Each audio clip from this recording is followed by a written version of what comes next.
दोस्तों नमस्कार। 72,825 शिक्षक भर्ती 2011 में आवेदन करने वाले सभी अभ्यर्थी भाई बहनों का हमारे इस करियर सेक्रेट चैनल पर हार्दिक स्वागत है। मैं तिलक।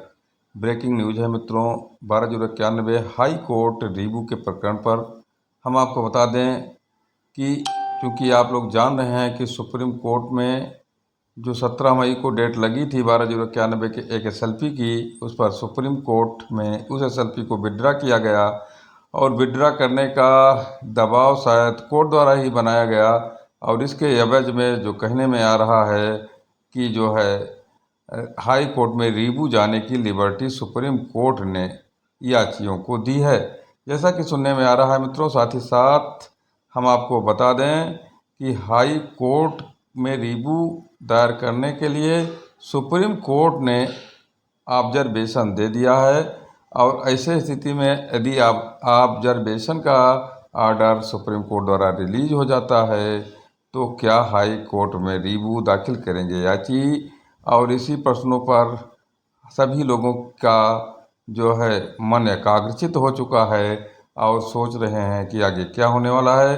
मित्रों, सबके मन में एक प्रश्न यह कौंध रहा है कि क्या मई महीने में हाई कोर्ट में रीबू की सुनवाई होगी, ऑर्डर अपलोड कब होगा जो सुप्रीम कोर्ट में हुआ है, सुप्रीम कोर्ट में क्या अभी संभावनाएं बची हुई हैं।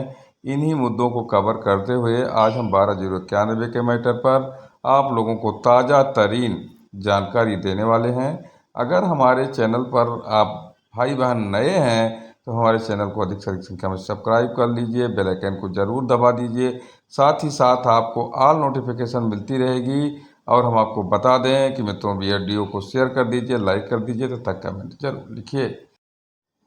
मित्रों, अगर हम बात करें 12/091 प्रकरण की, तो एक ऐसा प्रकरण बन चुका है जो अब तक हाई कोर्ट से लेकर सुप्रीम कोर्ट में इतनी लड़ाइयाँ लड़ चुका है। शायद ऐतिहासिक मुकदमा ये 12/091 को होगा। इतनी लड़ाई किसी ने नहीं लड़ी होगी। सुप्रीम कोर्ट से हाई कोर्ट, हाई कोर्ट से सुप्रीम कोर्ट, सुप्रीम कोर्ट से फिर हाई कोर्ट, फिर हाई कोर्ट से सुप्रीम कोर्ट जाने की संभावनाएं बनी हुई हैं। मित्रों, हम आपको बता दें कि जहां सुप्रीम कोर्ट में ऋषिकेश राय की एक बेंच ने 12/091 के मैटर को डीबी के समर्थन में समाप्त कर दिया गया था, वहीं फिर एक बार नागरत्ना मैडम की बेंच ने 12/091 को लिबर्टी देते हुए हाई कोर्ट वापस भेज दिया। जैसा कि आप जान रहे हैं, मैडम नागरत्ना द्वारा 2 बार इस मामले को हाई कोर्ट भेजा गया है।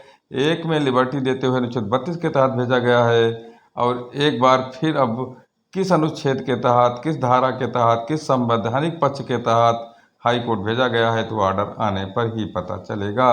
मित्रों, हम आपको बता दें, प्रश्न यह उठता है कि अब सबसे पहला प्रश्न है कि ऑर्डर कब अपलोड होगा, तभी पता चलेगा कि वास्तव में मौखिक रूप से मैडम नागरत्ना ने कहा है कि लिखित ऑर्डर जो है दिया है, हाई कोर्ट में लिबर्टी दी है याचिका दाखिल करने के लिए, यानी रीव्यू पिटीशन दाखिल करने के लिए, पुनर्विचार याचिका दाखिल करने के लिए। तो ये देखना होगा मित्रों, जब तक ऑर्डर नहीं आता है तब तक कुछ पता नहीं चलेगा। हम आपको बता दें कि अगर ऑब्जर्वेशन ऐसा दिया गया है तो निसंदेह 12/091 के पक्ष में एक बड़ा ऑर्डर माना जा सकता है, क्योंकि जहां पैरेलल बेंच द्वारा 12/091 को समाप्त कर दिया गया था, वहीं मैडम नागरत्ना द्वारा इसको फिर से जिंदा किया गया है और पैरेलल बेंच के ऑर्डर को स्वतः जो है समाप्त माना जाएगा अगर ऐसा ऑर्डर एक बेंच से हो जाता है। चूँकि यहाँ बाद वाले बेंच का ऑर्डर ही सुपर माना जाता है, तो बाद में नागरत्ना मैडम ने ऑर्डर दिया है। हालांकि इसमें एक जो है विधिक प्रश्न जरूर है कि जब हमने याचिका को नॉट प्रेस कर लिया है, विड्रा कर लिया है, ऐसे स्थिति में क्या ऑर्डर हमारे इस 12/091 पर आएगा, उसका क्या प्रभाव पड़ेगा हाई कोर्ट में, देखने वाली बात होगी। लेकिन ऑर्डर हमें जो लग रहा है कि मंडे या ट्यूसडे को आ रहा है। मंडे ट्यूसडे के ऑर्डर आने के बाद निसंदेह जल्दबाजी में अगर ये न करें तो पुनर्विचार याचिका समझ बूझ कर अगर दाखिल करें तो निश्चित तौर पर एक बड़ा कदम हो सकता है। मित्रों, चूँकि ऑर्डर हुआ है जो है आरती मिश्रा के मामले में, उनके केस पर, आरती मिश्रा के एसएलपी पर, तो पुनर्विचार याचिका आरती मिश्रा ही दाखिल कर सकती हैं नियमतः, जो मुझे लग रहा है। अन्य लोग इसके साथ टैग हो सकते हैं और हम आपको यह भी बता दें कि अगर कोई भी नहीं टैग होता है तो जो डीबी का ऑर्डर है, अगर ऑर्डर पक्ष में आता है पुनर्विचार याचिका में, तो निसंदेह सफल लागू हो जाएगा। इसमें कोई बहुत बड़ी महत्वपूर्ण बात नहीं है।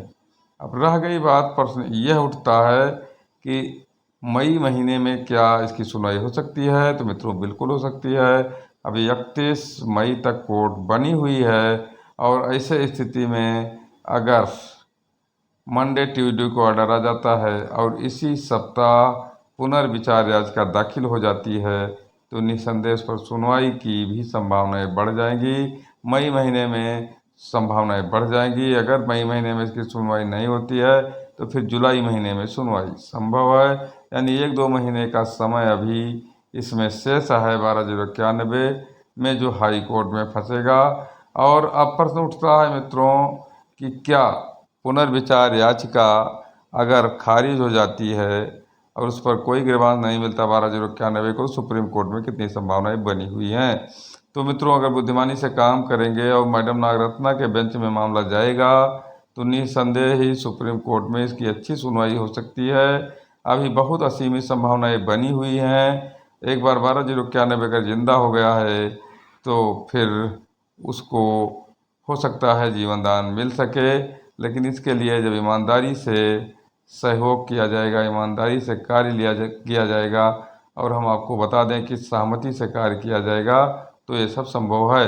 लेकिन यहाँ तो एक गुट दूसरे गुट को गाली दे रहे हैं, आरोप प्रत्यारोप लगा रहे हैं और हम आपको बता दें कि पानी पी पी कर गाली दे रहे हैं। ऐसे स्थिति में कैसे ये चीज़ संभव होगा? क्योंकि एक पक्ष के पास हजारों की संख्या है तो एक पक्ष के पास 1,500 की संख्या है। यही दोनों मजबूत पक्ष हैं, बाकी छोटे छोटे जो पक्ष हैं उनका कोई औकात नहीं है। तो ये जो 1,000 वाली संख्या वाला पक्ष है वो पूरी तरह से निष्क्रिय हो चुका है और लोगों के पैसे खा करके कुंडली मार ली है। वहीं जो बड़ा पक्ष है जिसके पास बहुत ज़्यादा पैसे आए हैं, उनसे अधिक जो 1,000 वाला पक्ष है, तो वो कहीं ना कहीं थोड़ा बहुत सक्रिय जरूर है। लेकिन क्या हमने जो पैसा दिया है हमारे याची बंधुओं ने, उस पैसे का पूरा सदुपयोग हो रहा है? इस पर हमेशा प्रश्न उठा है, उठता रहेगा और हमारा चैनल भी उठाता रहेगा, क्योंकि हम किसी के नहीं हैं, हम केवल याची भाई बहनों के हैं। हमें कोई अगुवाकार प्यारा नहीं है, कोई परविकार प्यारा नहीं है, क्योंकि इनके अंदर बेईमानी के जो है कीटाणु प्रकट हो चुके हैं। मित्रों हम आपको बता दें कि ये लोग इस पैसे को अगर अपने बच्चों पर खर्च करते हैं तो उनके बच्चों का जो हश्र होगा सभी लोग देखेंगे। तो मित्रों यह थी आज की जानकारी। सभी भाई बहनों को धन्यवाद।